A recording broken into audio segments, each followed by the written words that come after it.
பங்குச்சந்தையில யாருக்கெல்லாம் நிறைய லாபங்கள் கிடைக்கும்? அப்படி லாபம் தரக்கூடிய காலத்த தெரிஞ்சுக்க முடியுமா? அப்படின்னு நெறைய பேர் கேட்குறாங்க. அவங்களுக்கான பதிவு தான் இது.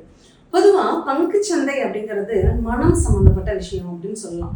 இந்த மனசு நல்லா இருக்கு, தெளிவா இருக்கு, தீர்க்கமா இருக்குன்னா மட்டும்தான் ஏறுனாலும், இறங்குனாலும் நம்ம லாபத்தை சந்திக்க முடியும். அப்போ கால், ஃபுட் இது 2லயுமே ஒருத்தர் லாபத்தை சந்திக்கிறாரு அப்படின்னா, அவங்களுக்கு 5ஆம் பாவம் தெளிவாக இருக்கும். இந்த 5 நல்லா இருந்தாலே அவங்களுக்கு மனசு தெளிவாக இருக்கும். அவங்களுக்கு அந்த பணம் சம்மந்தப்பட்ட ஏன்னா இது ஒரு திடீர் லாபம், திடீர் அதிர்ஷ்டம். சட்டுன்னு ஏறும். எதிர்பாராத ஏற்ற இறக்கங்களை சந்திக்கும். 5, 8 சம்மந்தப்படணுங்க. இந்த 5, 8 சம்மந்தப்பட்டதுன்னா அவங்களுக்கு இந்த பங்குச்சந்தையில திடீர் ஏற்றமும் உண்டு, திடீர் இறக்கமும் உண்டு.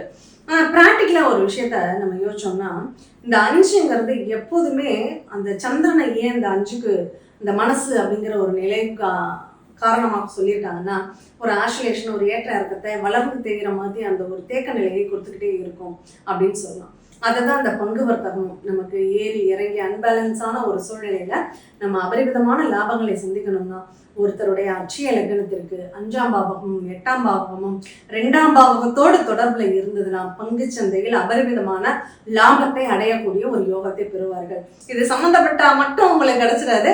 நல்ல இடங்கள்ல இருந்தா மட்டும்தான் உங்களுக்கு அந்த பங்கு சந்தையில் லாபம் அப்படிங்கிறது கிடைக்கும். அதனால கட்டாயம் நம்ம பங்கு சந்தையில நமக்கு கிடைக்குமா கிடைக்காதாங்கிறத அட்சய லக்னம் பத்தி ஜோதிடத்துல தெரிஞ்சுக்க முடியுமானா நிச்சயமாக முடியும்.